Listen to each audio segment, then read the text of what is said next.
Teks-teks India kuno menyebutkan kereta-kereta kuda yang dihias dengan indah atau istana bernama Wilmana yang dapat lepas landas dan dalam hitungan detik terbang jauh hingga keluar angkasa. Beberapa orang percaya bahwa Wilmana hanya ada dalam mitologi India, tapi ada juga kemungkinan bahwa ini didasarkan pada teknologi sungguhan yang telah hilang selama berabad-abad. Menurut Weda, kitab keagamaan India kuno, ada Wilmana, gajah dengan beberapa mesin dan banyak jenis lainnya yang memakai nama hewan dan burung. Ada yang untuk perjalanan lokal, mengunjungi negara lain, dan juga untuk bepergian ke bulan dan berbagai planet.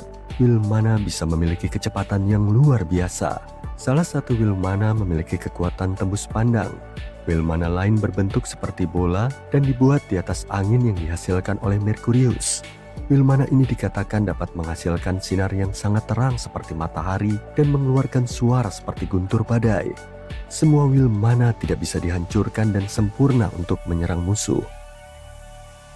Untuk mengoperasikan Wilmana, kamu harus tahu banyak hal, hampir sama seperti pilot pesawat masa kini. Totalnya ada 32 rahasia. Informasi ini meliputi struktur pesawat dan rahasia lepas landas dan bermanuver tanpa menabrak. Pilot juga harus tahu cara agar terlihat dan tak terlihat, cara sembunyi, cara bergerak cepat, cara mengatur kontraksi dan ekspansi, dan banyak trik lainnya. Untuk menyembunyikan kendaraan dari musuh, pilot diinstruksikan untuk pindah ke lapisan atmosfer ke-8 di atas bumi dan menggunakan kekuatan sinar gelap matahari. Instruksi ini mungkin terdengar aneh, tapi ada instruksi lain yang lebih realistis, yang masih masuk akal dalam dunia penerbangan modern. Ada beberapa bagian dari teks kuno tentang Wilmana yang berfokus pada rincian, seperti jalur penerbangan, latihan pilot, navigasi, bahkan pakaian yang cocok untuk pilot, dan makanan yang direkomendasikan untuk penerbangan panjang. Ada juga banyak rincian teknis tentang penggunaan logam yang menyerap panas, logam yang digunakan, dan titik leleh. Para pendukung teori bahwa Wilmana lebih dari sekedar mitos, yakin bahwa orang India kuno tidak mungkin membahas semua detail ini hanya untuk mengarang cerita yang indah. Jadi, istana terbang mungkin benar ada, dan jauh lebih maju dari zamannya, seperti banyak penemuan besar India lainnya. Pada abad ke-6 sebelum Masehi, seorang dokter India bernama Sushruta menulis panduan awal untuk pengobatan dan pembedahan. Orang-orang bahkan menyebutnya bapak pembedahan atas karyanya. Sushruta memberi rincian tentang ratusan tanaman obat dan menjelaskan prosedur bedah yang rumit. Ia memberi instruksi tentang rekonstruksi hidung dan transplantasi kulit dari satu bagian tubuh ke bagian tubuh lainnya.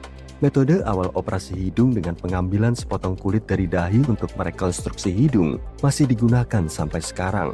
Namun pada saat itu, tujuannya sedikit berbeda dari sekadar mengejutkan para pengikut di media sosial.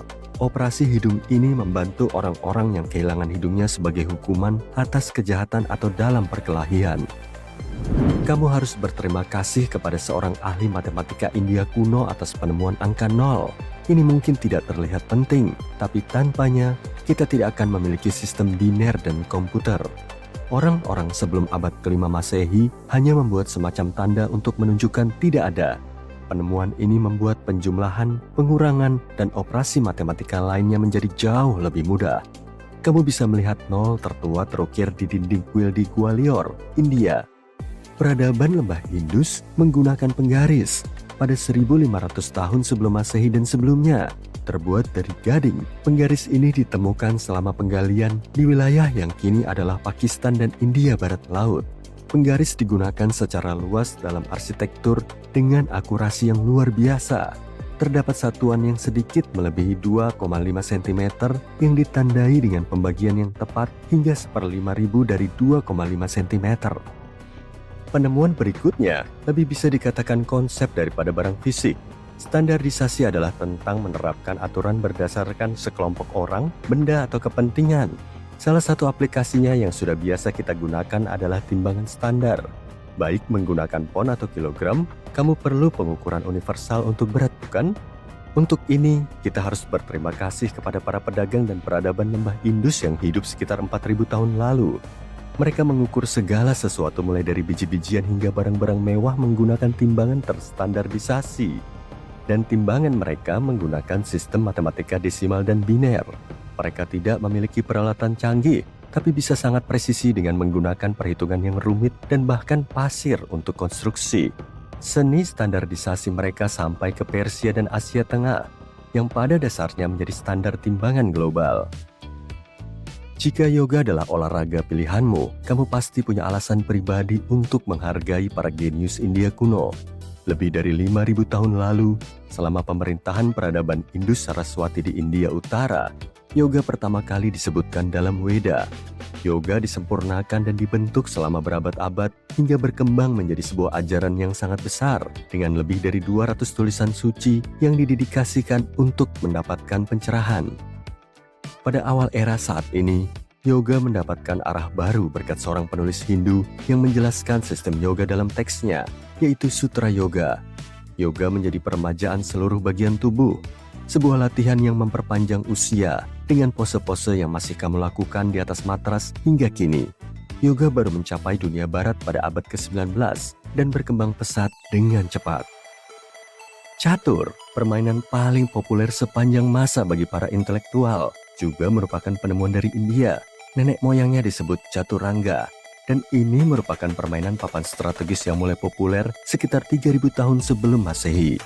Catur versi awal India ini dimainkan oleh 4 orang, bukan 2, dan memiliki 64 kotak. Setiap pemain memiliki 8 bidak, mulai dari pion hingga raja, peluncur hingga kesatria.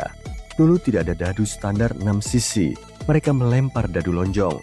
Para pemain yang berhadapan adalah kawan, membentuk 2 tim berdasarkan arah duduk mereka. Catur yang kita mainkan saat ini pertama kali disebut dalam literatur India kuno dalam sebuah legenda. Konon, istri seorang penjahat bernama Rahwana menciptakan permainan ini untuk menghiburnya. Kata sampo berasal dari bahasa Indi yang berarti menenangkan atau meremas. Zat ini ditemukan di India pada tahun 1762 dan awalnya digunakan untuk memijat kepala, sesuai dengan namanya. Sampo pertama terbuat dari minyak alami dan rempah-rempah. Para pedagang Inggris jatuh cinta dengan ide tersebut dan membawanya kembali ke Inggris. Butuh waktu lama bagi minyak pijat kepala untuk berevolusi menjadi sampo seperti yang kita kenal sekarang, tapi ini tetap merupakan penemuan dari India. Tidak seperti orang Yunani kuno yang memakai kulit binatang, orang-orang India mulai membudidayakan kapas pada abad ke-5 dan ke-4 sebelum Masehi. Mereka menggunakan benang katun untuk memproduksi kain yang segera menjadi sangat populer di Mediterania dan sekitarnya. Goni dan wool juga berasal dari India. Kashmir, jenis wool terbaik dan paling eksklusif, sebenarnya berasal dari wilayah Kashmir di India. Kancing yang terpasang di kardigan Kashmirmu juga berasal dari India kuno. Sekitar 5.000 tahun lalu, peradaban lembah Indus mulai memotong kerang menjadi bentuk geometris dengan lubang-lubang kecil di dalamnya. Awalnya, ini hanya untuk hiasan, tapi kemudian orang-orang mulai menggunakannya untuk mengikat pakaian. Saat berpikir tentang pionir komunikasi radio, nama Marconi biasanya menjadi perhatian. Dia mendapat hadiah Nobel Fisika pada tahun 1909 untuk karya terobosannya. Tapi ada seorang pahlawan tanpa tanda jasa dalam hal gelombang radio, dan namanya adalah Sir Jagdish Chandra Bose. Dia membocorkan rahasia gelombang komunikasi radio pada tahun 1895. Dia menembakkan gelombang elektromagnetik sejauh hampir 23 meter di balai kota di Kalkuta, dan gelombang itu menembus dinding, membunyikan lonceng, dan bahkan meledakkan mesiu. Marconi meniru cara Bose dengan menggunakan penemuannya Mercury Coherer sebagai cetak biru untuk radio 2 arah miliknya. Bose tidak mematenkan ciptaan geniusnya, jadi dia baru mendapat pengakuan seabad kemudian. Saat itu tahun 1898 dan kamu sedang mengikuti penggalian di Saqqara. Tempat yang tidak jauh dari Kairo ini penuh dengan makam kuno dan piramida. Kamu sedang berada dalam mood Indiana Jones dan berharap menemukan sesuatu yang sangat fenomenal dan menjadi terkenal.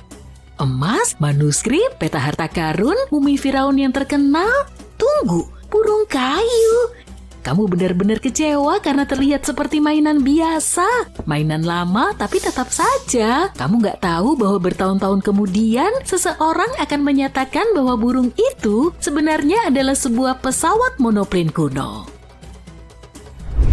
Jadi artefak yang dijuluki burung sakara ini terbuat dari pohon sycamore. Burung ini memiliki lebar sayap hanya 18 cm dan beratnya sekitar 40 gram, souvenir asli yang sempurna dari Mesir menurutku. Burung ini berusia lebih dari 2000 tahun dan terlihat sangat polos tanpa ukiran bulu apapun atau ornamen rumit lainnya.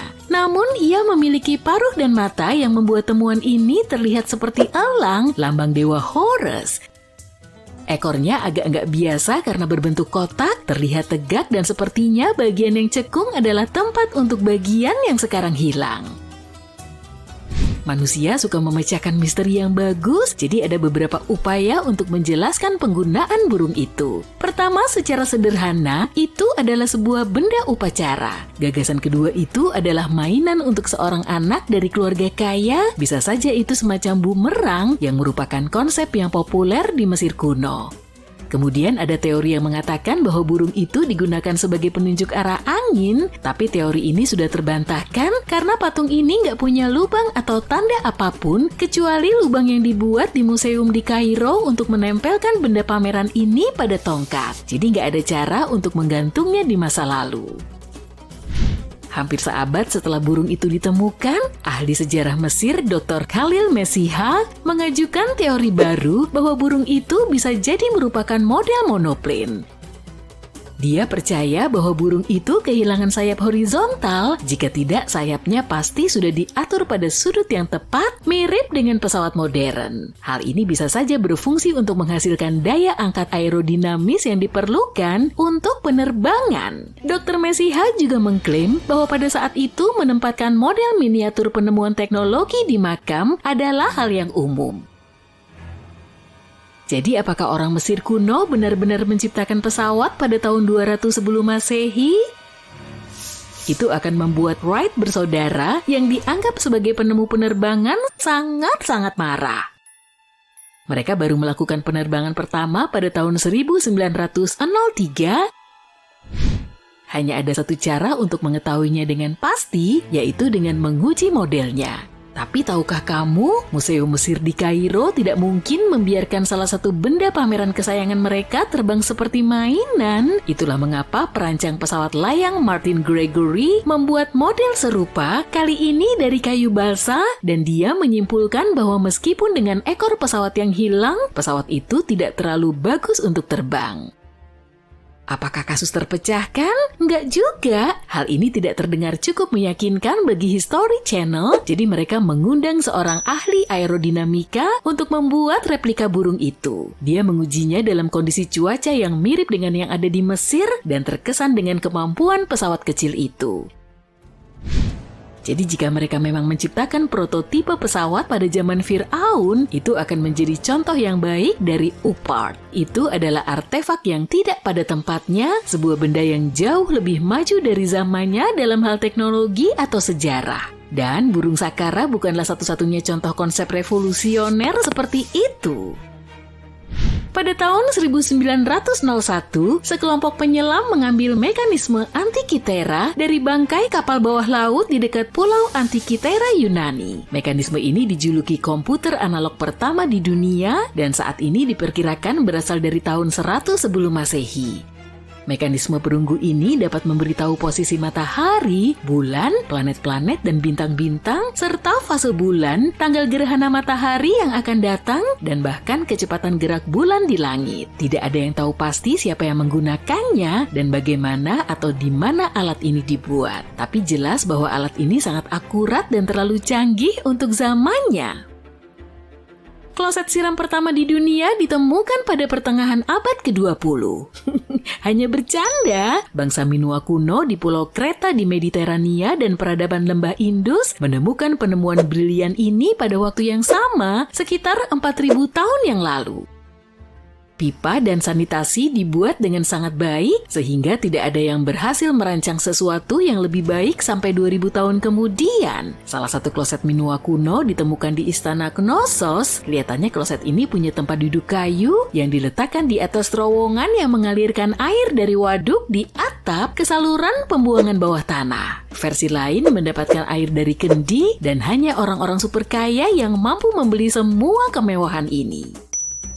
Jadi jika kamu ingin membeli real estate saat itu, kloset siram akan menjadi tanda bahwa kamu berada di lingkungan orang kaya. Pintu otomatis menjadi penemuan yang keren dan tampaknya baru pada tahun 1931, tetapi teknologi di baliknya sebenarnya jauh lebih tua, bayangkan saja dari abad ke-1 Masehi.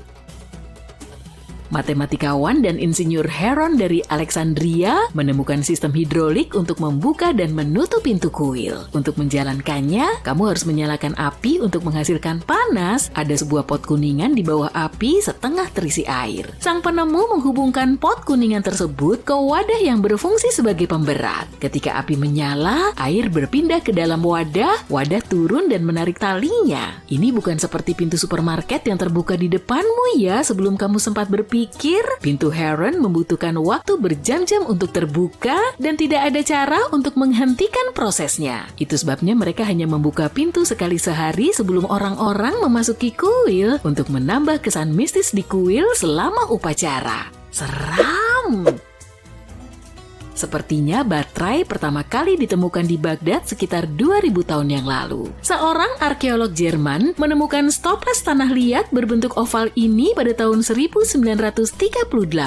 Para ilmuwan masih belum yakin apa kegunaannya dan siapa penciptanya. Ada teori yang mengatakan bahwa itu digunakan untuk menyepuh benda-benda dengan logam mulia. Ketika mereka mengisinya dengan asam lemah seperti cuka, baterai tersebut menghasilkan sekitar 1 volt listrik. Teori lain mengatakan bahwa baterai itu adalah wadah untuk gulungan kitab suci.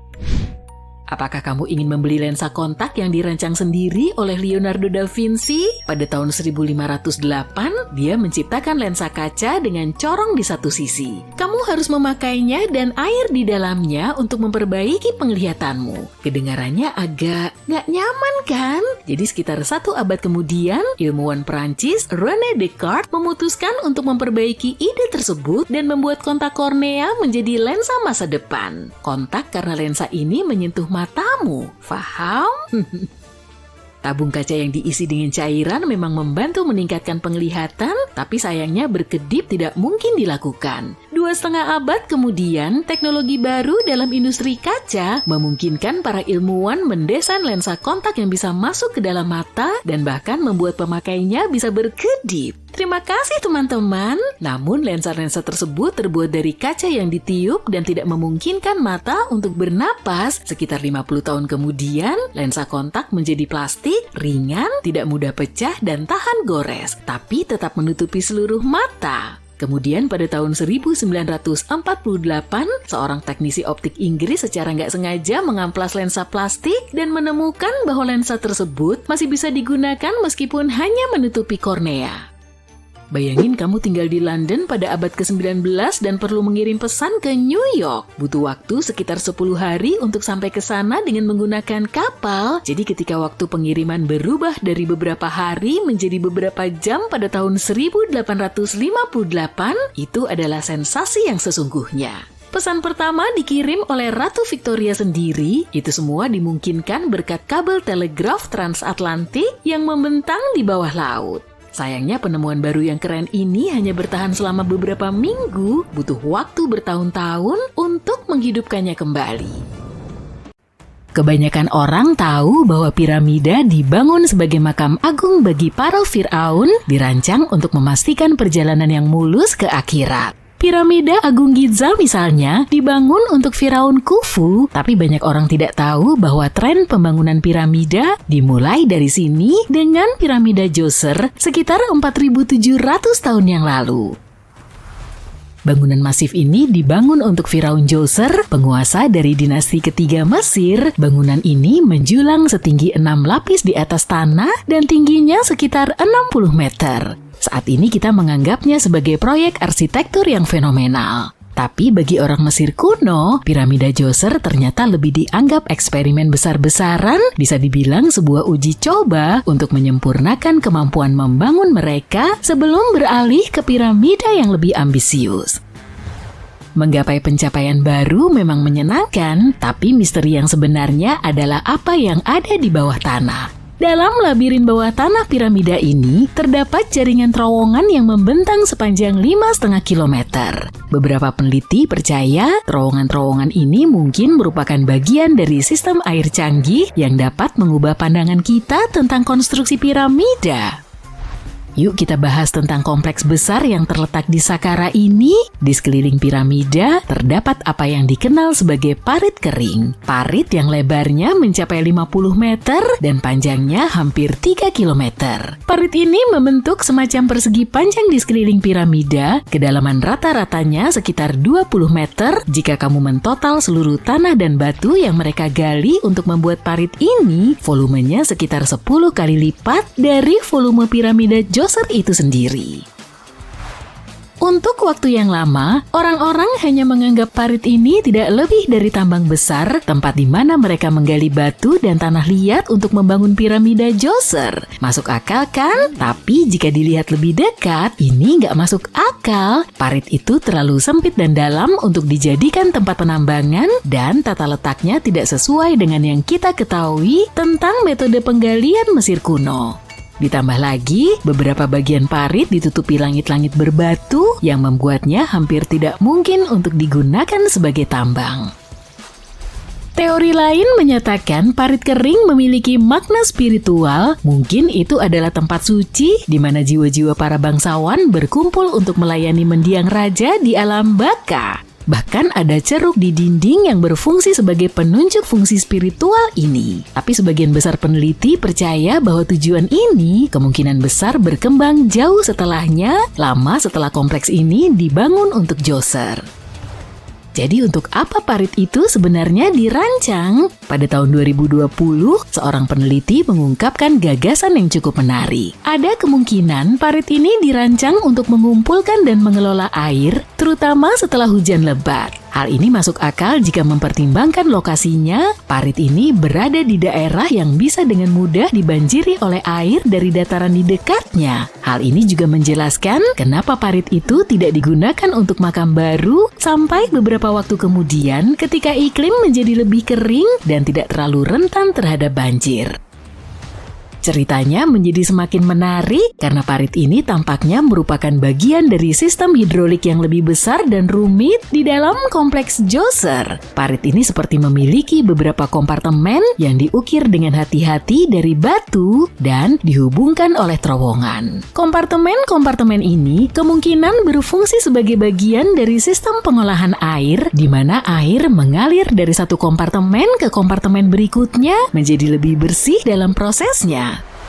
Nah, disinilah hal-hal yang terkait dengan piramida itu sendiri mulai terlihat. Kompleks Djoser memiliki serangkaian terowongan bawah tanah dan beberapa peneliti menduga air dari parit dalam mungkin digunakan untuk menggerakkan sistem lift hidrolik. Dan lift bertenaga air raksasa ini bisa saja digunakan untuk mengangkat batu-batu berat yang dibutuhkan untuk membangun piramida. Cara kerjanya seperti gunung berapi, tapi alih-alih lava, airlah yang melakukan pengangkatan. Bayangkan sebuah lubang besar di tanah di tengah situs piramida. Di dalam lubang ini terdapat platform kayu besar seperti rakit raksasa yang bisa bergerak naik turun. Ketika para pekerja ingin mengangkat batu yang berat, mereka mengisi lubang tersebut dengan air. Saat permukaan air naik, platform kayu mulai mengapung, membawa batu tersebut hampir seperti lift bertenaga air raksasa. Ketika batu mencapai ketinggian yang tepat, para pekerja menggesernya dari platform ke piramida. Idenya adalah air dari parit dalam setelah dibersihkan dan disaring akan mengalir ke lubang-lubang ini. Sebuah pelampung besar mungkin terbuat dari kayu, kemudian akan naik ketika air memenuhi lubang dan mengangkat batu-batu ke tempat yang dibutuhkan untuk konstruksi. Setelah batu berada di tempatnya, mereka akan membiarkan air keluar, menurunkan platform kembali ke bawah, siap untuk mengangkat batu berikutnya. Sistem lift hidrolik yang rumit ini mungkin adalah inovasi penting yang membuat seluruh proses pembangunan menjadi jauh lebih cepat dan efisien tanpa menggunakan banyak tenaga kerja. Sepertinya orang Mesir kuno sudah merangkul gagasan bekerja cerdas bukan bekerja keras. Tapi tentunya tidak semua orang setuju dengan teori ini. Beberapa ahli berpendapat bahwa area di mana piramida Djoser dibangun tidak dapat menampung air yang cukup dari hujan yang sesekali turun untuk mempertahankan sistem hidrolik yang rumit. Teori utama menyatakan di masa lalu mungkin ada semacam danau di dekatnya yang terisi setelah hujan dan danau ini dapat memasok air ke sistem hidrolik kompleks tersebut. Tapi tidak ada danau seperti itu dalam tulisan Mesir kuno, jadi ini mungkin lebih merupakan pengandaian dan bukan kenyataan. Kemudian ada persoalan kerja keras itu sendiri. Ingat saat kukatakan bahwa metode ini memungkinkan para pembangun kuno untuk mengangkat batu dengan lebih sedikit usaha? Nah, itu mungkin tidak sepenuhnya benar. Menurut beberapa ahli, membangun perangkat hidrolik ini saja membutuhkan pekerjaan yang jauh lebih berat daripada hanya memindahkan balok batu dengan tenaga manusia. Dan jangan lupa, piramida Djoser layaknya bayi piramida dibandingkan piramida-piramida yang dibangun setelahnya. Batu-batu yang digunakan untuk piramida Djoser memiliki berat rata-rata sekitar 300 kg yang tidak seberapa jika dibandingkan dengan balok-balok seberat lebih dari 2,5 ton yang digunakan untuk piramida Chepron. Jika teori pengangkatan air ini dikesampingkan, kita masih harus menjelaskan bagaimana piramida ini dibangun. Untuk menjawabnya, kita perlu sedikit mundur ke belakang dan membicarakan rencana awalnya. Sebelum makam Djoser menjadi piramida, idenya adalah untuk membangun mastaba sederhana. Jenis makam ini cukup umum pada periode sebelumnya, yaitu struktur persegi panjang beratap datar dengan sisi miring. Tapi setelah mastaba asli selesai dibangun, mereka memutuskan untuk memperluasnya dengan menambah lebih banyak lapisan di atasnya. Kemudian mereka menambahkan lebih banyak lapisan lagi hingga konstruksinya mencapai 6 anak tangga berbeda, masing-masing lebih kecil dari yang sebelumnya. Dan mereka mungkin melakukan semua ini dengan menaikkan batu-batu berat itu menggunakan jalur landai, bukan lift bertenaga air. Masih banyak yang belum kita ketahui tentang piramida Djoser. Penelitian lebih lanjut tentunya diperlukan untuk memahami sepenuhnya cara kerja sistem ini atau apakah sistem ini benar-benar ada. Tapi ide menggunakan air untuk membantu membangun piramida menambahkan lapisan baru pada pemahaman kita tentang teknik Mesir kuno. Ini adalah pengingat yang baik tentang betapa pintar dan cerdasnya para pembangunnya menggunakan lanskap alam dan kekuatan air untuk menciptakan salah satu monumen paling ikonik dalam sejarah. Selamat datang di Rapa Nui yang lebih dikenal sebagai Pulau Paskah. Pulau ini merupakan setitik kecil di Samudra Pasifik yang luas 3.540 km jauhnya dari pantai Chili. Pulau ini paling terkenal dengan patung-patung Moai yang menakutkan. Tempat ini juga merupakan rumah bagi salah satu sistem tulisan paling misterius di dunia yang disebut Ronggau-Ronggau. Kita menemukannya pada 27 tablet kayu kecil. Selama bertahun-tahun, para sejarawan telah memperdebatkan sejarah sebenarnya dari tablet-tablet ini dan sekarang kami mungkin telah menemukan kebenarannya. Manusia pertama kali menginjakan kaki di pulau ini pada abad ke-12. Selama bertahun-tahun, pulau ini menjadi rumah bagi suku Rapa Nui. Mereka cukup terisolasi di Samudra Pasifik sampai orang Eropa tiba pada tahun 1720-an. Orang-orang Eropa membawa banyak masalah dan hanya menyisakan sebagian kecil penduduk asli yang masih hidup. Kemudian pada abad ke-19, seorang misionaris Eugene Eyre pergi ke pulau itu dan menemukan tablet kayu dengan simbol-simbol rumit yang diukir di atasnya. Dia menulis betapa mengagumkannya tablet-tablet tersebut, bahwa ada ratusan di pulau itu dan dapat ditemukan di setiap rumah tangga.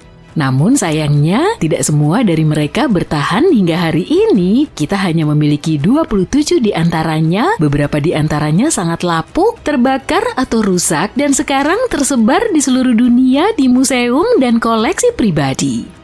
Beberapa artefak bahasa tersebut dibawa ke Tahiti dan kemudian ke Eropa oleh orang-orang Eropa tanpa meninggalkan satu pun di Pulau Paskah itu sendiri. 4 tablet suci menemukan rumah mereka di sebuah jemaat di Roma. Tablet-tablet itulah yang digunakan dalam penemuan baru-baru ini.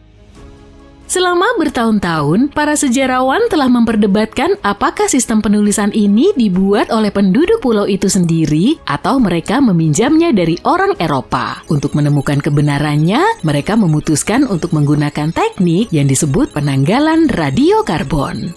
Semua bahan organik seperti kayu, arang, dan sebagainya mengandung sejumlah kecil karbon radioaktif yang disebut karbon 14. Ketika kehidupan berakhir, segala sesuatu berhenti menyerap karbon 14 dan jumlah yang dimilikinya mulai meluruh seiring berjalannya waktu. Dengan mengukur berapa banyak karbon 14 yang tersisa dalam sampel, kita dapat mengasumsikan berapa usia sampel ini. Ini adalah cara kita mengetahui usia banyak fosil dan artefak. Jadi mereka melihat usia beberapa tablet ronggo-ronggo, 3 di antaranya dibuat dari pohon yang tumbuh pada abad ke-18 atau ke-19 yang sejalan dengan kedatangan orang Eropa. Namun salah satunya lebih tua dari kunjungan pertama orang Eropa ke pulau itu.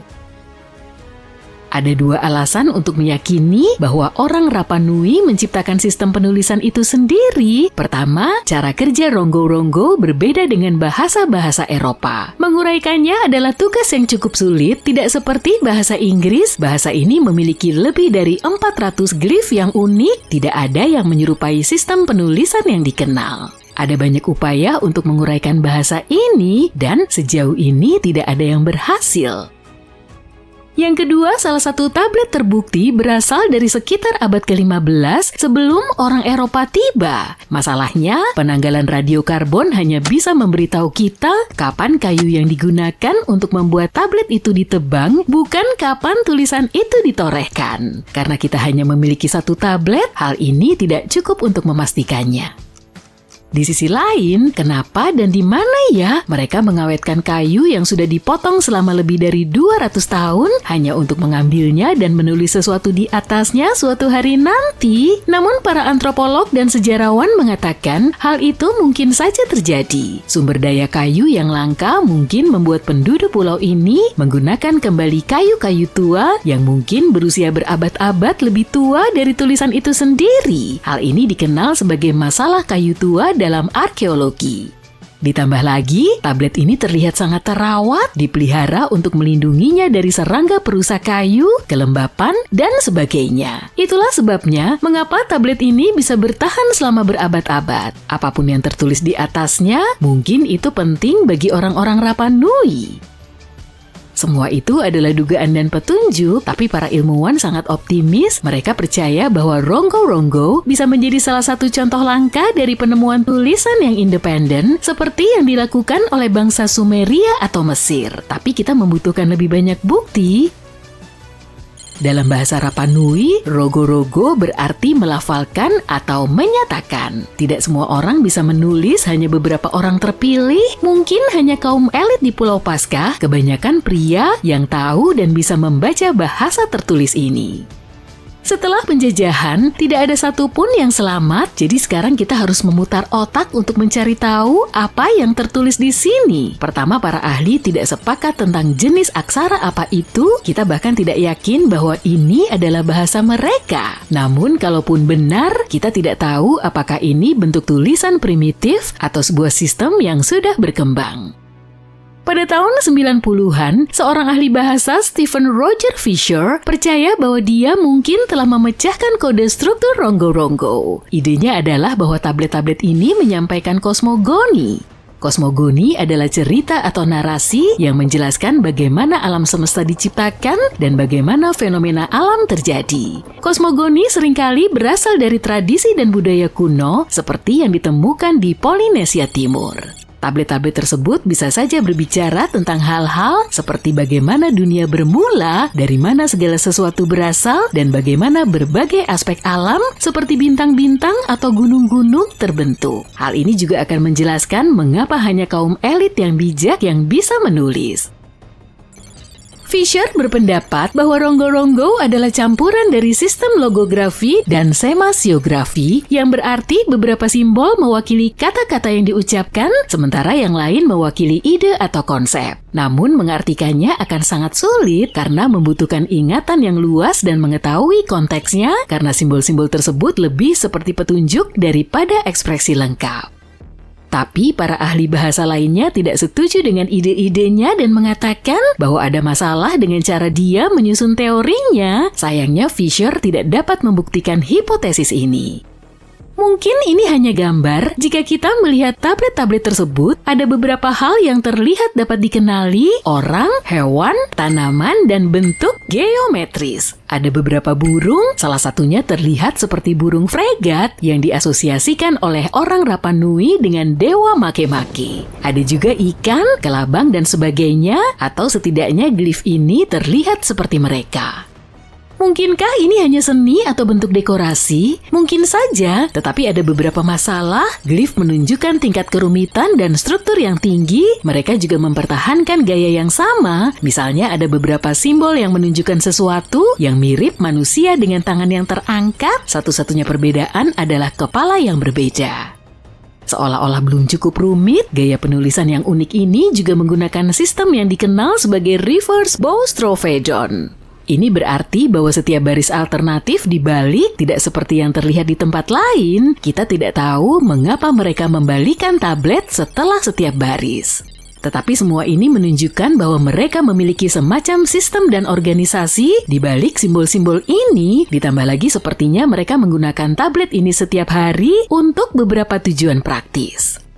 Tapi ada harapan untuk masa depan nih. Teknologi baru seperti AI dan program komputer lainnya dapat membantu kita memahami bahasa-bahasa yang hilang. Kita sudah mulai membuat algoritma yang dapat membantu kita memecahkan misteri lain seperti naskah Voynich. Para akademisi bahkan menyelenggarakan Vesuvius Challenge, sebuah kompetisi pembelajaran mesin yang pada tahun 2023 berhasil memecahkan teka-teki gulungan Herculaneum kuno. Gulungan-gulungan tersebut terkubur di bawah lumpur vulkanik setelah letusan dahsyat Gunung Vesuvius pada tahun 79 Masehi.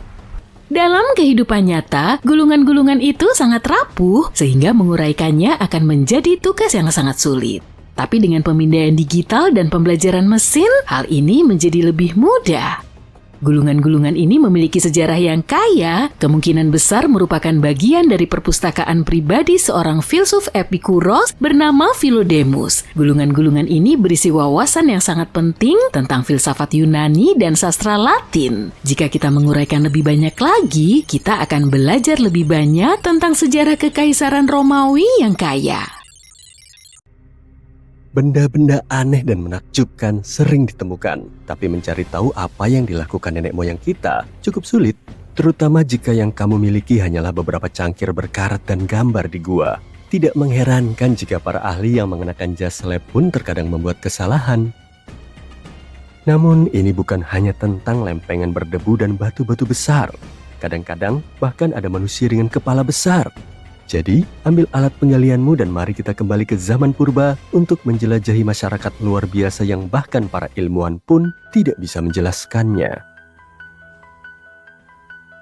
Sardinia mungkin terlihat sangat indah sekarang, tapi jujur saja, aku nggak akan mau mengunjunginya 3000 tahun yang lalu. Konon raksasa-raksasa mengerikan berkeliaran di sekitar pulau ini saat itu. Orang-orang bahkan berbicara tentang penemuan kerangka manusia setinggi lebih dari 4 meter di sana. Meskipun tidak ada yang pernah menunjukkan apapun untuk membuktikannya, tapi cerita-cerita tersebut tetap membuatmu bertanya-tanya karena beberapa hal aneh pasti pernah terjadi. Pada tahun 1947, lebih dari 5.000 keping artefak batu pecah ditemukan di bagian pulau yang disebut Monte Prama. Namun, alih-alih dipajang di museum, artefak-artefak tersebut dikurung di dalam lemari besi bawah tanah selama kurang lebih 30 tahun. Kedengarannya agak mencurigakan, bukan?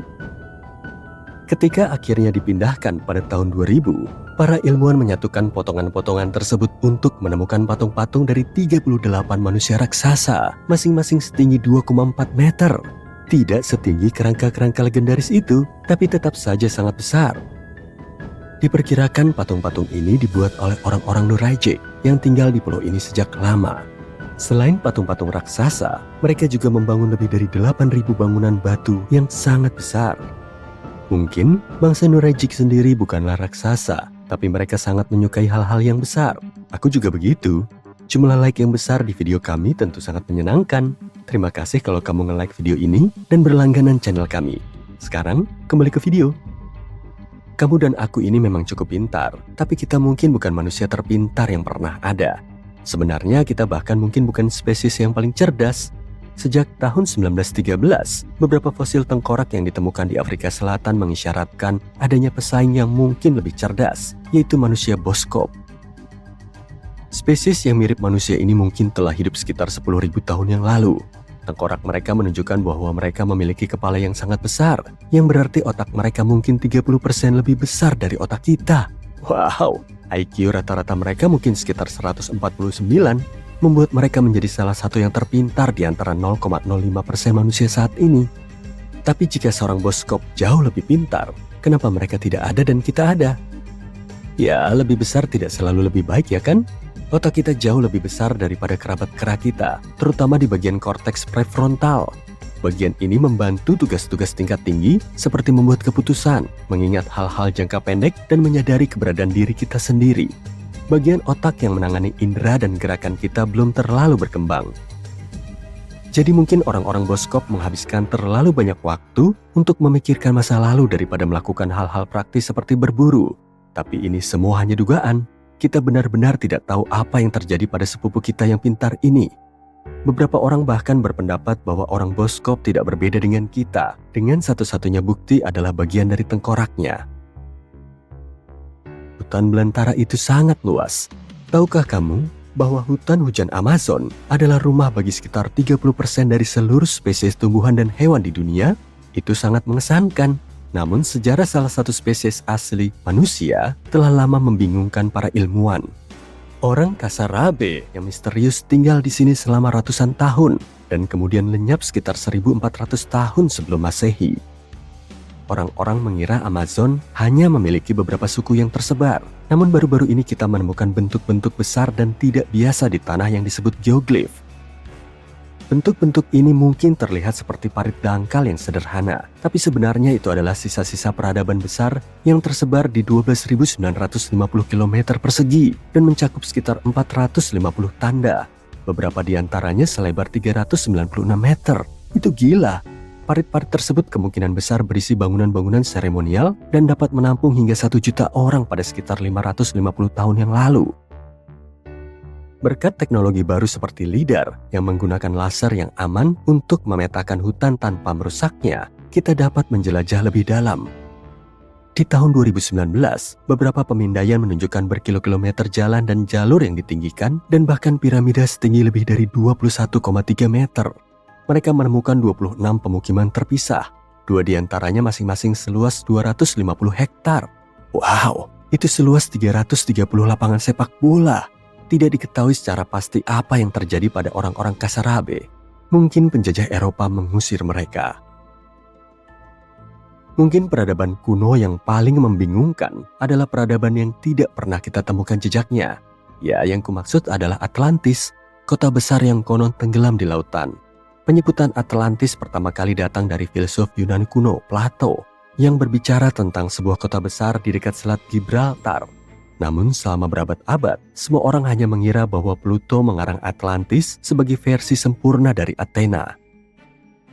Jadi kenapa ya sekitar 12.000 tahun setelah dianggap lenyap, kita masih bertanya-tanya apakah kota ini mungkin nyata?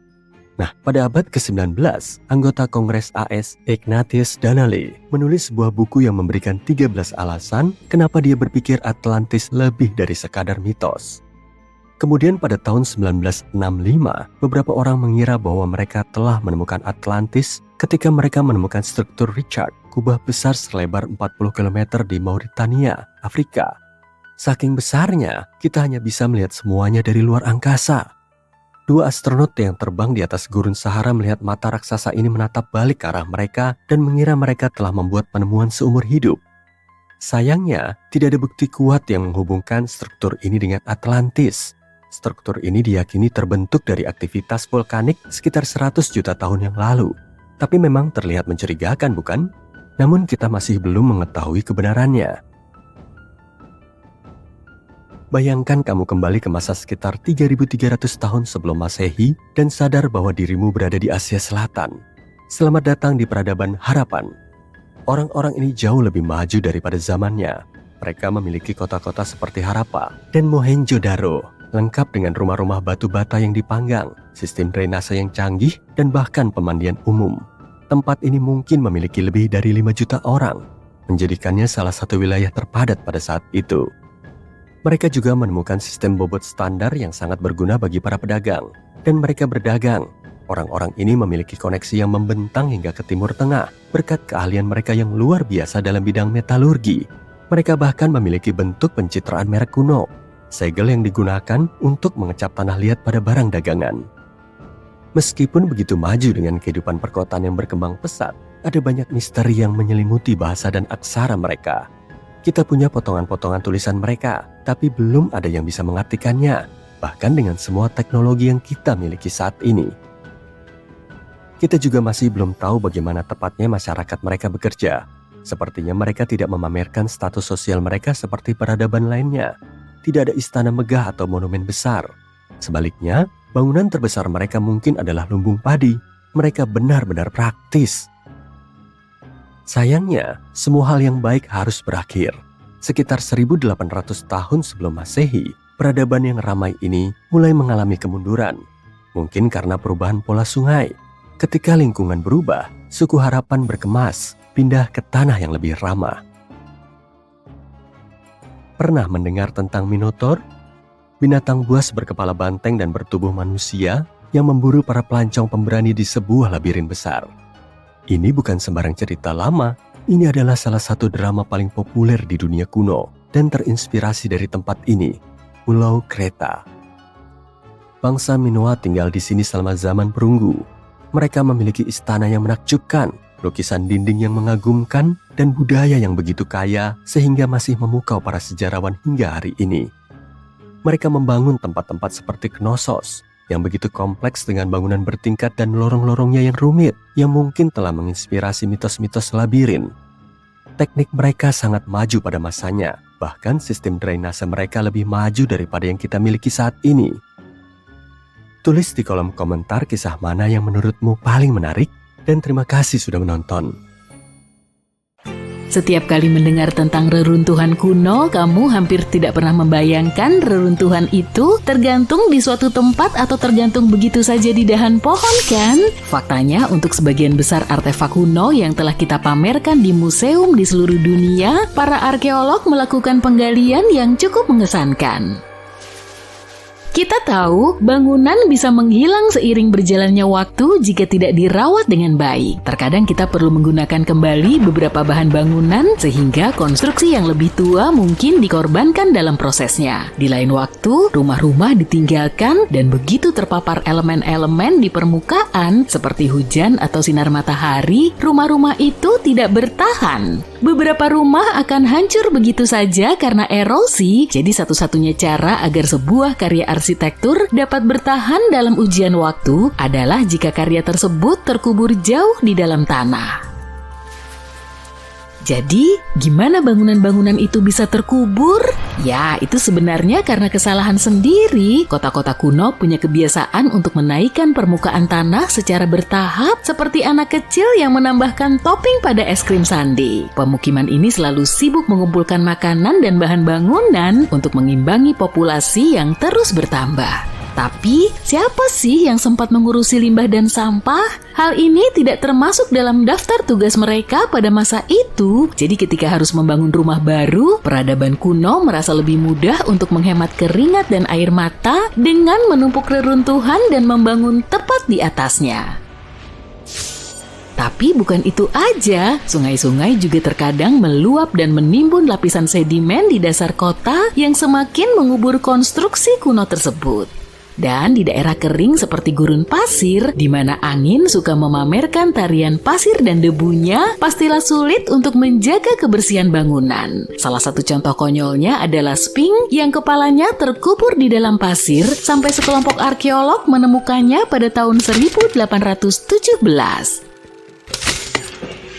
Beberapa kota kuno akhirnya tertimbun karena ditinggalkan. Dengan berkurangnya aktivitas manusia untuk mengendalikan perkembangan, benih tanaman pun tumbuh di mana-mana. Tumbuh-tumbuhan ini melahap karbon dioksida dari udara dan berkembang menambah lebih banyak lapisan lagi ke tanah. Akar-akar yang nakal itu bahkan memutuskan untuk menstabilkan tanah yang terbuat dari bahan tanaman yang membusuk, menciptakan lapisan demi lapisan kebaikan tanah. Ini seperti proyek DIY terbaik yang dilakukan oleh Ibu Pertiwi dengan tanaman sebagai penolong setianya. Tindakan menggali rahasia peradaban kuno bukan hanya tentang menemukan dunia yang hilang, ini juga merupakan pencarian besar untuk mengungkap harta karun di balik lapisan sejarah. Tapi, gimana para arkeolog tahu di mana harus menggali jika semuanya tertutup lapisan demi lapisan sedimen, puing-puing, dan akar tanaman? Mereka pasti memiliki semacam sistem yang mereka andalkan sebelum memulai proyek baru. Sebagai permulaan, mereka tidak selalu menyarankan penggalian arkeologi di lokasi tertentu. Oke, yuk kujelasin. Katakanlah kamu adalah seorang kontraktor dan kamu ingin membangun sebuah kompleks apartemen baru yang mewah di kotamu. Namun, beberapa peraturan daerah memiliki persyaratan tertentu sebelum proyekmu bisa dimulai. Misalnya sebelum mulai membangun di atas bidang tanah, kontraktor mungkin perlu membawa spesialis untuk memeriksa tanahnya. Orang-orang pintar ini bisa arkeolog, ahli geologi, atau ahli paleontologi, dan mereka perlu mengawasi berbagai hal selama pembangunan. Jika ada artefak atau ekofak, istilah keren untuk sisa-sisa organik yang ditemukan, para ahli ini akan menggali dan mempelajarinya. Tapi gimana dengan situs yang tidak ada hubungannya dengan bulldozer dan topi kuning? Para arkeolog punya banyak trik untuk menemukan situs-situs kuno. Mereka menyelami catatan bersejarah dengan cara detektif. Dengan mengendus dokumen dan peta lama, mereka dapat menyusun teka-teki aktivitas manusia di area tertentu. Jika sebuah situs pernah dikunjungi, maka akan lebih baik lagi. Menemukan catatan penggalian masa lalu atau catatan sejarah dapat memberikan arkeolog banyak informasi tentang kemana harus melanjutkan perburuan harta karun mereka. Sebelum para arkeolog mulai mengayunkan sekop, mereka akan melakukan misi pemindaian visual. Berbekal sistem kisi-kisi, mereka akan berjalan-jalan di sekitar lokasi, mengawasi setiap artefak yang mungkin bersembunyi di bawah lapisan atas bumi. Mulai dari peralatan batu tanah, hingga kaca bersejarah, dan bahkan tempat pembuangan sampah kuno. Iya, itu juga berharga loh. Para penjelajah yang bermata tajam ini dapat melihat tanda-tanda aktivitas manusia lebih cepat daripada kebanyakan orang.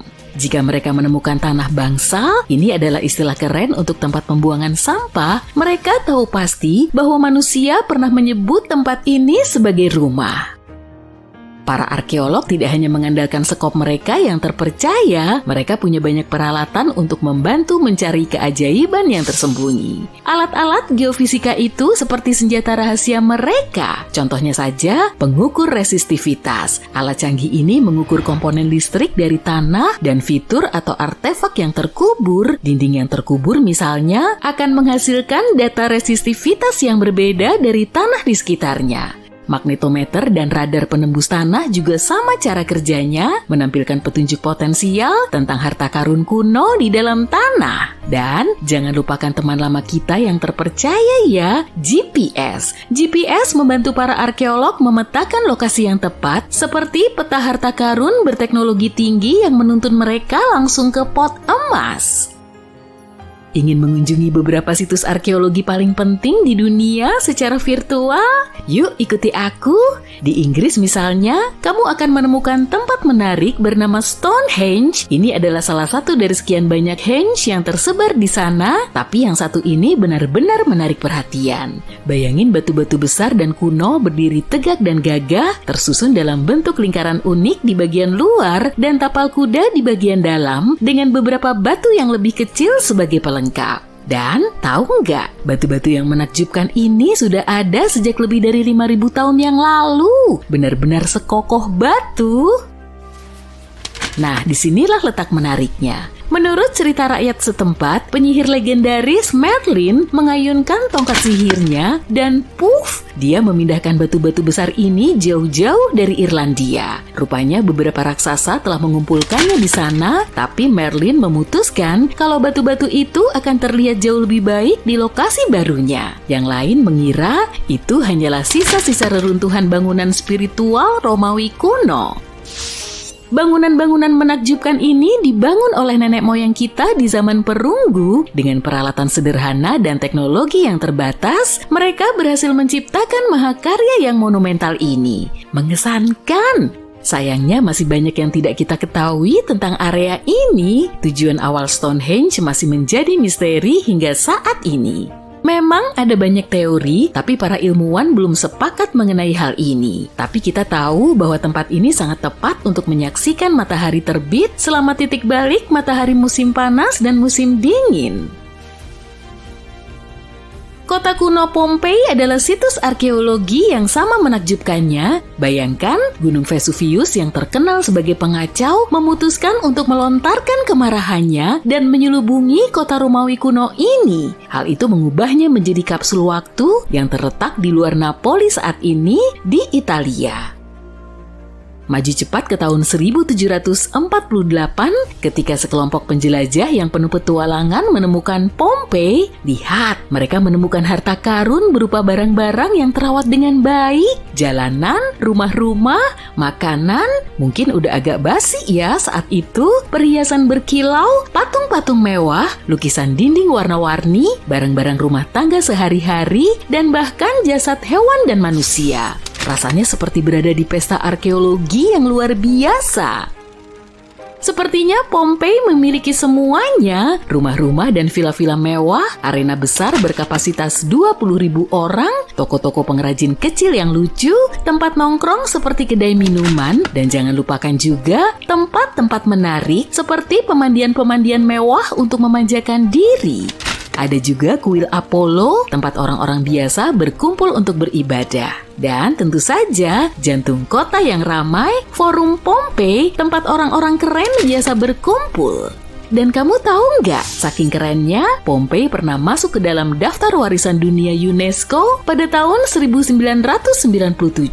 Ini seperti Hall of Fame-nya benda-benda bersejarah. Ada juga bangunan dan situs terkenal lainnya, seperti Taj Mahal di India dan Akropolis Athena di Yunani. Sebuah penemuan mengerikan terjadi di Mesir beberapa tahun yang lalu. Mau dengar? 16 tangan manusia dikubur dengan hati-hati di dalam 4 lubang yang menakutkan. Pada awalnya, tangan-tangan itu tidak terlihat seperti tangan manusia karena ukurannya yang tidak normal. Tapi itu benar. Anehnya hanya ada tangan kanan, tidak ada tangan kiri yang terlihat. Ternyata hal itu menunjukkan praktik ritual kuno yang kelam. Seni dan kisah Mesir kuno berbicara tentang sebuah upacara di mana para pejuang akan memberikan tangan kanan musuh mereka sebagai bukti kemenangan dan meminta emas sebagai imbalannya. Orang Mesir percaya pada kehidupan setelah kematian, jadi memotong tangan seseorang berarti kamu memotong kekuatan mereka selamanya. Menjamin kekalahan seperti ini sangat menarik bagi pihak yang menang. Di sini pertarungan terjadi antara orang Mesir melawan Hyksos yang tinggal di tempat yang dulunya dikenal sebagai Kanaan. Mesir selalu menjadi pusat dari beberapa penemuan yang mengubah sejarah, dan beberapa waktu lalu papirus ini ditemukan. Jika kita membentangkannya, ukurannya hanya sedikit lebih besar dari tinggi gedung pencakar langit. Gedung pencakar langit terkecil di dunia, maksudku, yaitu yang terletak di Wichita Falls, Texas. Ketika manusia tidak menulis di aplikasi notes mereka menulis di benda ini yang terbuat dari medula tanaman papirus. Sekitar 2000 tahun yang lalu, orang Mesir kuno menulis sesuatu yang mengingatkan kita pada sebuah buku di mana mereka menggambarkan sebagian besar tradisi pemakaman mereka dan visi mereka tentang akhirat.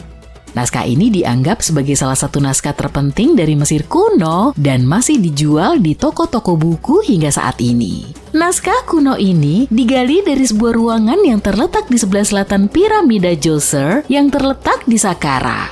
Djoser adalah piramida tertua di Mesir dan bukan piramida Giza seperti yang kebanyakan orang pikirkan.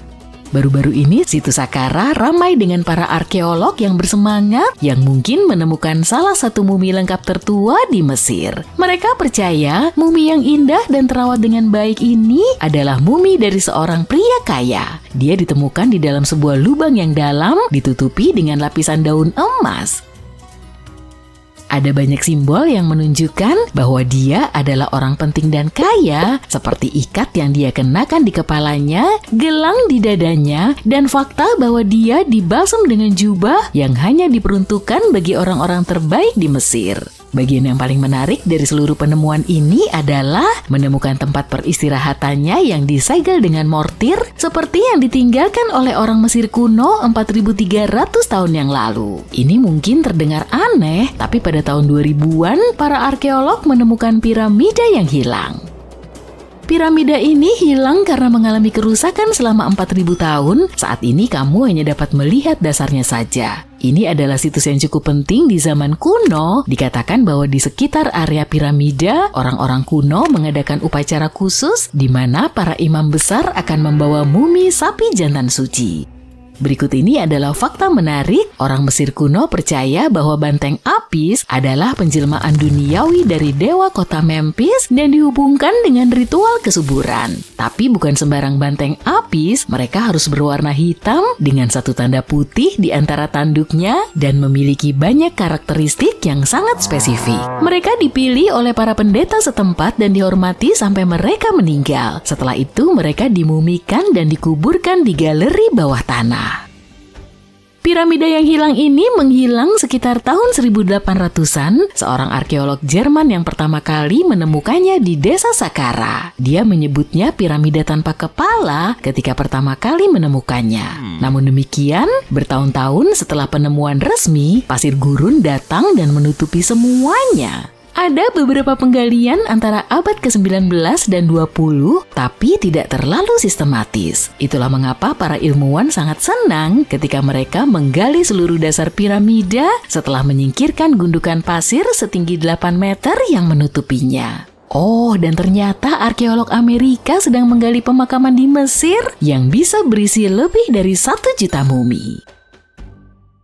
Sejauh ini, para arkeolog telah menggali sekitar 1.700 mumi. Salah satu perbedaan utama dari mumi Mesir klasik lainnya adalah bahwa mereka bukanlah raja dan Fir'aun. Mereka adalah rakyat jelata yang kemungkinan besar hidup sekitar 1.500 tahun yang lalu saat Mesir dikuasai oleh Kekaisaran Romawi dan Bizantium. Nama pemakamannya keren, Jalan Kerbau Air. Siapa tahu kamu ingin mengunjunginya pada perjalananmu berikutnya. Selain banteng dan kerbau, orang Mesir kuno juga menyukai babon. Apakah kamu melihat sebuah pola di sini? Pada awal abad ke-20, para arkeolog menemukan sebuah situs yang penuh dengan mumi babon di sebuah tempat yang disebut lembah monyet. Seekor binatang tidak akan dimumikan jika dia tidak dianggap penting. Hewan-hewan tertentu lebih penting daripada yang lain karena mereka terkait dengan dewa-dewa tertentu. Serigala dihubungkan dengan Anubis, dewa akhirat kuno. Kucing disamakan dengan dewa wanita Bastet. Babon merupakan hewan yang cukup penting karena mereka diyakini berhubungan dengan Thoth, dewa kebijaksanaan, dan penasehat Ra, salah satu dewa tertinggi di Mesir. Para arkeolog tidak terlalu senang. Mereka berpikir bahwa babon-babon ini dikurung di dalam dan tidak mendapatkan sinar matahari hampir sepanjang hidupnya. Mereka mengalami kekurangan vitamin D yang ekstrem dan tidak diberi makan dengan baik. Mungkin Thoth marah pada pemelihara babon ini? Hanya dugaan saja. Karena tidak pernah ada hari yang membosankan bagi para arkeolog di Mesir, mereka juga menemukan mumi manusia dengan lidah emas. Karena orang Mesir sangat percaya dengan kehidupan setelah kematian, mereka percaya lidah emas dapat membantu seseorang berbicara setelah mereka berpindah ke dunia lain. Maksudku, ini adalah kesempatan yang sangat kecil, tapi mengapa tidak? Beberapa mumi ini ditempatkan di peti mati kayu dengan barang-barang seperti kalung, tembikar, artefak emas berbentuk bunga teratai dan kumbang skarab, dan iPhone. Bercanda? Sebuah kuil baru juga ditemukan baru-baru ini di Mesir. Para ilmuwan percaya kuil ini didedikasikan untuk menghormati Zeus Cassius. Dewa ini merupakan persilangan antara Zeus, dewa langit Yunani yang maha kuasa, dan Gunung Cassius. Saat menggali di sekitar semenanjung Sinai di Mesir, para arkeolog melihat 2 tiang granit merah muda yang menyembul dari tanah. Dan bingo! Mereka percaya tiang-tiang itu merupakan gerbang depan kuil yang runtuh akibat gempa bumi beberapa tahun yang lalu.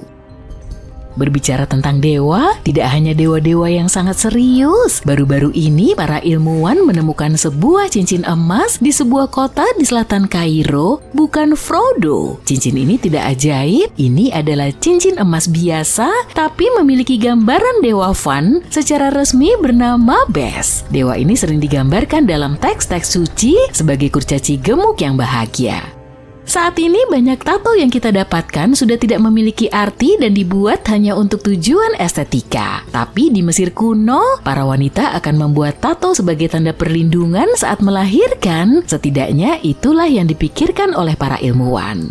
Di sekitar wilayah Sungai Nil, para ilmuwan menemukan beberapa mumi yang memiliki tato yang terawat dengan baik, yang merupakan hal yang langka karena kulit mudah sekali rusak. Dua dari wanita ini menato punggung bawah mereka dan gambarnya sederhana. Sebagian besar berupa gambar, termasuk gambar kurcaci gemuk yang baru saja kita bicarakan, Bes. Rupanya dia juga memiliki kesibukan sampingan sebagai pelindung wanita saat melahirkan. Apakah kamu akan percaya kalau aku mengatakan bahwa orang Mesir kuno telah menciptakan robot? Nggak percaya? Ya, itu karena tidak sepenuhnya benar. Tentu saja mereka adalah ahli astronomi, matematikawan, dan insinyur. Dan entah bagaimana mereka juga memasukkan penemuan eksentrik ke dalam paket itu. Dewa otomatis yang oleh sebagian ilmuwan disebut Hathor. Patung kayu ini telah berada di Metropolitan Museum of Art selama bertahun-tahun sebelum seseorang mengetahui rahasianya. Dengan bantuan mesin sinar X, para spesialis menemukan sistem operasi mekanis di dalamnya. Sumbu seperti katrol berjalan dari bahu patung ke kaki kirinya. Ketika sistem berputar, patung itu mengangkat dan menurunkan tangannya. Hei, pilih aku, pilih aku. Aku angkat tangan di sini loh. Yuk main tebak-tebakan, aku bakal nyebutin tempat wisata yang ada dalam daftar keinginanmu. Machu Picchu, Colosseum, Petra, Taj Mahal, paling enggak salah satunya benar kan? Jujur aku baru saja menghapusnya dari daftar 7 keajaiban dunia baru. Daftar itu resmi selesai pada tahun 2007 setelah pemungutan suara di seluruh dunia. Terus daftar yang lama gimana? Ya, daftar itu disusun pada abad kedua sebelum Masehi dan cuma ada satu objek yang saat ini masih berdiri, Piramida Agung Giza. Yuk kita kemasi tasmu, kita akan pergi ke Peru, rumah dari Machu Picchu yang perkasa. Ketika pertama kali ditemukan pada tahun 1911, penjelajahnya mengira telah berhasil menemukan kota Inca yang hilang. Beberapa dekade kemudian, ternyata itu bukan kota yang sama. Ditambah lagi masih ada 3 keluarga petani yang tinggal di sana, jadi nggak bisa dikatakan hilang dan terlupakan. Gak heran mereka suka tinggal di sana, batu-batu yang membentuk bangunan itu dipotong dengan sangat presisi dan tersusun rapat. Kamu bahkan gak bisa memasukkan kartu kredit di celahnya. Hal ini telah menyelamatkan kota ini dari beberapa gempa bumi yang serius yang biasa terjadi di sini. Bangunan-bangunan itu hanya bergoyang-goyang mengalami semua guncangan dan kemudian kembali ke tempatnya. Dan karena cara penataannya, kamu bisa melihat matahari terbit atau terbenam tepat di belakang puncak-puncak penting pada hari-hari penting bagi suku Inca. Lebih dari setengah, yakni 60% dari semua konstruksi di Machu Picchu dilakukan di bawah tanah, jadi kamu bahkan tidak bisa melihatnya. Bagian terbaiknya adalah masih banyak hal yang bisa ditemukan kalau kamu ingin mencatatkan namamu dalam sejarah.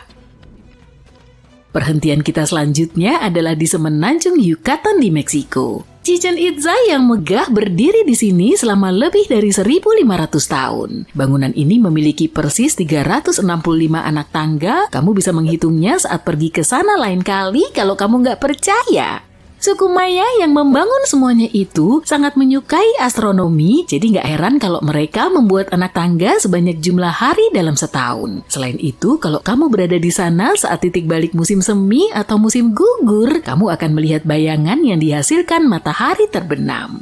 Bayangannya terlihat seperti ada ular yang menuruni tangga. Ular berbulu adalah salah satu dewa penting di Meksiko kuno. Chichen Itza dulunya adalah pusat kota yang sibuk. Kota ini mengalami pasang surut dan pada saat bangsa Spanyol tiba di abad ke-16, kota ini sebagian besar ditinggalkan. Foto pertama tempat ini yang kita punya berasal dari akhir abad ke-19. Sepertinya ada lebih banyak vegetasi di atas piramida bertingkat itu pada tahun 1892. Satu-satunya sumber air tawar di iklim kering ini adalah cenote atau lubang runtuhan yang berisi air. Ada 4 cenote yang terlihat dan piramida kuil ini kemungkinan besar berdiri di atas cenote lainnya. Para arkeolog sedang mencari terowongan untuk memasukinya. Untuk melihat keajaiban berikutnya, kamu harus siap berbagi dengan sekitar 15.000 orang lainnya, jumlah orang yang mengunjungi patung Kristus Sang Penebus setiap harinya. Patung ini berada di atas Gunung Corcovado dan beratnya sekitar 635 ton. Pasti sulit deh untuk mengangkatnya sampai ke atas sana. Sebenarnya patung itu terdiri dari beberapa bagian. Seorang pematung Prancis, Paul Landowski, membuat beberapa bagian patung itu dari tanah liat. Kepala dan tangan dibuat dalam ukuran penuh dan tubuh akan dibuat lebih besar di tempat. Bagian-bagian patung dipotong menjadi kubus dan kemudian dicor ke dalam beton dan disatukan. Para pekerja menyiapkan semen di tempat dan memindahkan semua peralatan dengan kereta kecil yang digunakan wisatawan untuk naik ke atas bukit. Patung ini adalah bukti terbaik bahwa petir menyambar di tempat yang sama lebih dari 1 kali. Pasti karena posisinya yang berada di puncak gunung, jari-jari, kepala, dan alisnya rusak karena badai. Saatnya melanjutkan perjalanan. Kali ini kita akan pergi ke Agra, India. Iya, untuk melihat Taj Mahal, bangunan merah muda yang indah itu. Tunggu, bukannya warnanya putih? Taj Mahal sebenarnya berubah warna tergantung pada waktu. Bangunan ini terlihat merah muda pucat atau abu-abu mutiara saat matahari terbit, putih bersih di siang hari, dan saat matahari terbenam, warnanya berubah menjadi oranye perunggu. Di malam hari bahkan mungkin tampak biru bening, dan itu bukan satu-satunya ilusi optik di sini. Begitu kamu bergerak menuju gerbang utama, bangunan ini tampak sangat besar, tapi semakin kamu mendekatinya, semakin kecil tampilannya. Minaret-minaretnya atau menaranya di kedua sisi mungkin tampak berdiri tegak lurus, tapi pada kenyataannya menara-menara itu condong keluar. Hal ini dilakukan untuk keseimbangan estetika dan juga untuk mencegah menara jatuh ke bangunan utama jika terjadi gempa bumi. Untuk konstruksi yang selesai dibangun pada abad ke-17, Taj Mahal masih terlihat seperti baru. Itu karena bangunan ini secara teratur mendapatkan perawatan spa. Mereka menggunakan masker lumpur wajah yang tepat yang merupakan resep tradisional untuk menjaga pancarannya.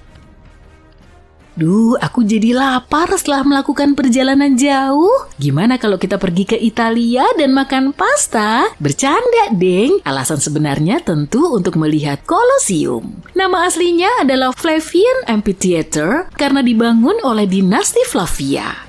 Nama barunya kemungkinan besar diambil dari patung perunggu Kaisar Nero yang pernah ada di sebelah bangunan tersebut. Model patung tersebut adalah Colossus dari Rhodos. Selama hampir 2000 tahun, Colosseum telah mengalami setidaknya 3 kali kebakaran besar dan 4 kali gempa bumi. Bangunan ini telah mengalami kerusakan, perbaikan, dan pembangunan kembali berkali-kali. Konstruksi yang mengagumkan ini pernah menampung hingga 80.000 penonton. Yang mereka tonton belum tentu sekejam yang digambarkan oleh Hollywood. Sebagian besar pertandingan gladiator berlangsung di bawah aturan yang ketat. Kadang-kadang publik akan bosan dengan pertunjukan itu dan para peserta akan keluar dari arena. Setelah Colosseum berhenti berfungsi sebagai arena untuk pertunjukan yang menakutkan itu, tempat ini digunakan sebagai pemakaman, tempat ibadah, perumahan, bengkel kerja untuk pengrajin dan pedagang, rumah ordo religius, dan kastil berbenteng. Sekarang tempat ini terbuka untuk umum dan kamu bisa melihat labirin bawah tanahnya. Siap untuk keajaiban berikutnya? Ini adalah kota Petra yang hilang. Atau lebih tepatnya, kota yang ditemukan kembali yang dulunya sangat kaya dan hidup, kemudian ditinggalkan dan ditemukan kembali pada tahun 1812. Seluruh kota ini terbuat dari batu pasir, dan meskipun berada di padang pasir, kota ini pernah mengalami hujan yang cukup deras, namun kota ini telah bertahan selama 2000 tahun berkat beberapa pekerja terampil. Pemindaian laser modern menunjukkan menceritakan bahwa mereka memasang tangga raksasa ke dalam gunung untuk memeriksa kualitas batu dan mengukir bangunan tanpa mempertaruhkan nyawa mereka. Dan bagaimana orang-orang ini bertahan hidup di padang pasir tanpa air? Orang Nabatea yang tinggal di sini mengembangkan sistem saluran, bendungan, dan waduk yang rumit untuk memastikan mereka punya cukup cairan yang penting sepanjang tahun. Kalau kamu hobi jadi Indiana Jones, masih banyak hal yang bisa ditemukan di Petra ini. Para arkeolog percaya bahwa kita baru mengetahui 15% dari kota ini sekarang dan sisanya masih tersembunyi di bawah tanah. Yuk kita akhiri tur kita dengan proyek buatan manusia terbesar di dunia. Yap, maksudku adalah tembok besar Cina. Tembok ini membentang sepanjang lebih dari 13.000 km dari Laut Bohai di timur hingga Gurun Gobi di barat. Tapi jangan percaya mitos yang beredar ya, karena tembok besar Cina nggak kelihatan dari bulan. Butuh waktu lebih dari 2000 tahun untuk menyelesaikannya dan butuh banyak sekali bahan bangunan, sebagian besar batu bata dan balok batu yang dipotong. Kamu pernah ngukir namamu di pohon atau yang lebih buruk lagi di tempat-tempat terkenal? Oke, aku nggak akan ngasih tahu siapa-siapa deh. Orang-orang yang membangun tembok besar juga melakukan hal yang sama. Beberapa batu bata yang sebagian besarnya berasal dari dinasti Ming berisi data-data seperti lokasi produksi, nama keluarga pembuat batu bata, dan pejabat yang bertanggung jawab. Ini semacam bentuk quality control. Jika terjadi sesuatu pada salah satu bata, akan mudah untuk mengetahui siapa yang harus bertanggung jawab. Apapun yang terjadi, jangan berhenti. Kita hampir mendapatkannya. Dua orang pencari harta karun sedang menggali tanah yang membeku di ladang jagung pada malam hari. Hujan deras, petir menyambar-nyambar, tetapi kedua orang ini tetap bekerja. Sekarang sekopnya menghantam sesuatu yang keras. Gak mungkin, sebuah peti harta karun. Mereka mulai menggali lebih cepat dan menemukan sepotong mesin kapal. Ada apa ini? Jauh dari laut dan danau, di suatu tempat di bawah padang rumput Kansas City, mereka menemukan sebuah kapal raksasa yang tenggelam. Bagaimana ini mungkin? Sekarang kamu akan lihat.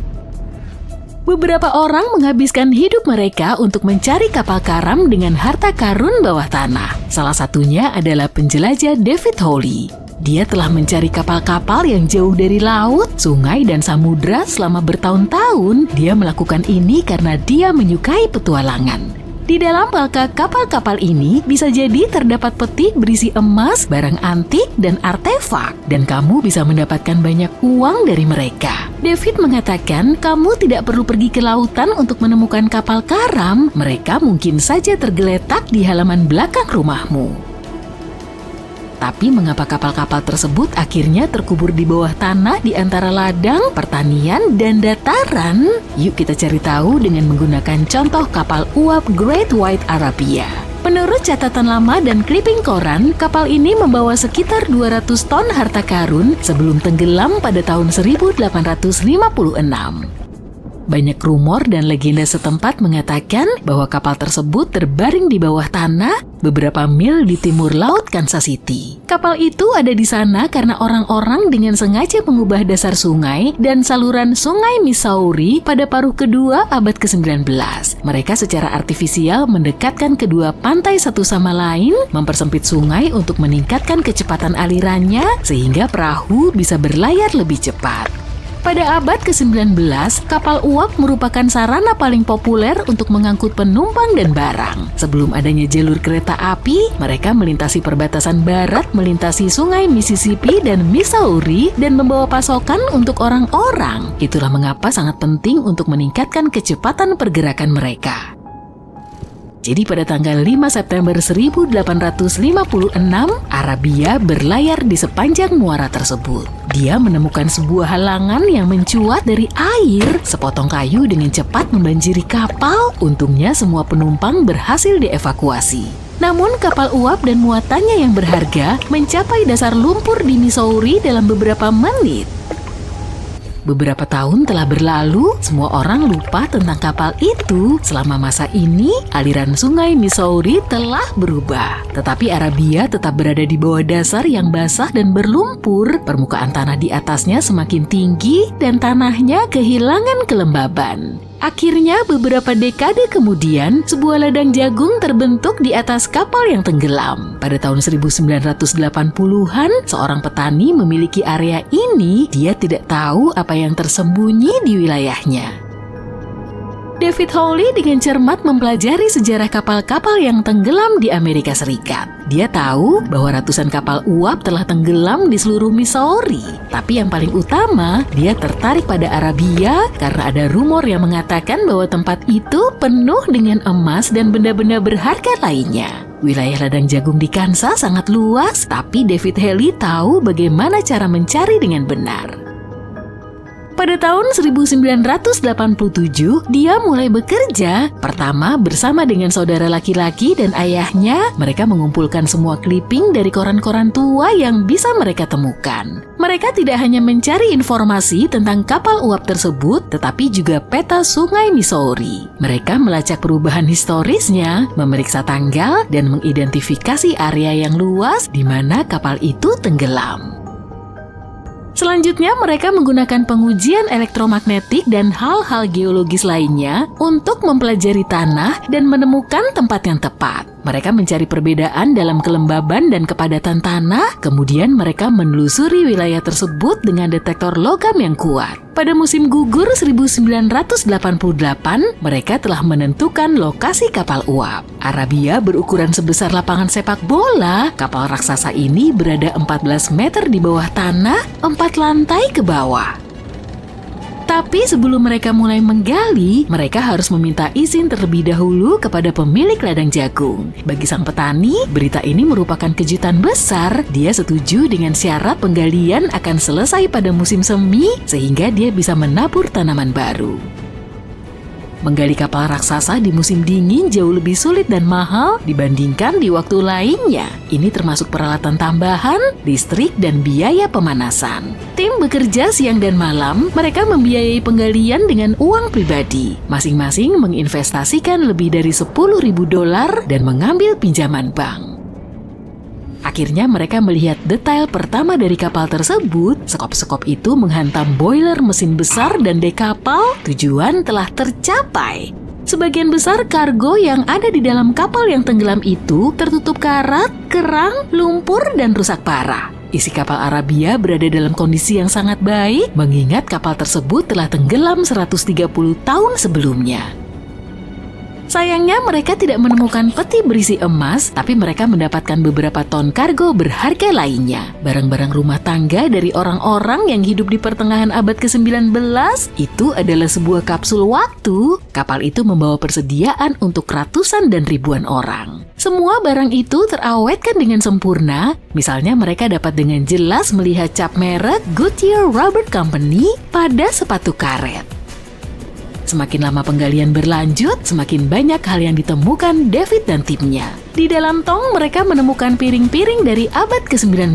Piring-piring itu masih utuh dan bisa digunakan. Selain itu juga ada pakaian bersih, ribuan pasang sepatu, tombak, penggorengan, dan payung. Kapal itu membawa kargo untuk memasok sekitar 16 kota kecil.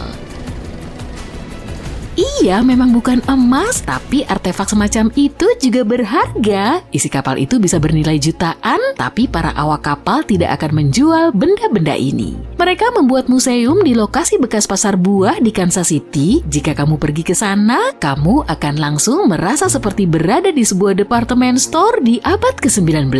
Ada ribuan barang dalam kondisi baik, bahkan korek api di sini cukup kering untuk dinyalakan. David membutuhkan waktu bertahun-tahun untuk menyajikan seluruh koleksi dari kapal uap tersebut. Dia menghargai setiap barang dan tidak ingin menjualnya. Siapapun bisa datang ke sini, membayar tiket dan menemukan diri mereka berada di masa lalu. Siapa tahu mungkin ada kapal tua juga yang bersembunyi di halaman belakang rumahmu.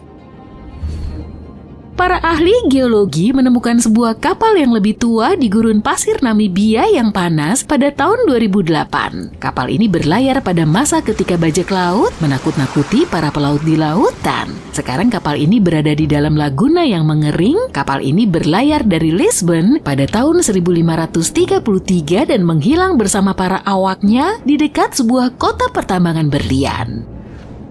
Setelah hampir 500 tahun, lambung kapal telah rusak parah, hanya bangkai kapal yang tersisa. Tapi harta karun yang tersembunyi di dalam kapal tetap utuh. Mereka dengan hati-hati mempelajari kapal itu untuk waktu yang lama, berusaha untuk tidak merusak apapun. Kemudian, 5 hari setelahnya mereka menemukan sebuah peti tua besar di dalam palka. Dengan hati-hati, mereka membukanya, menemukan koin emas di sana. Dengan demikian, harga kapal itu diperkirakan sekitar 10 juta dolar.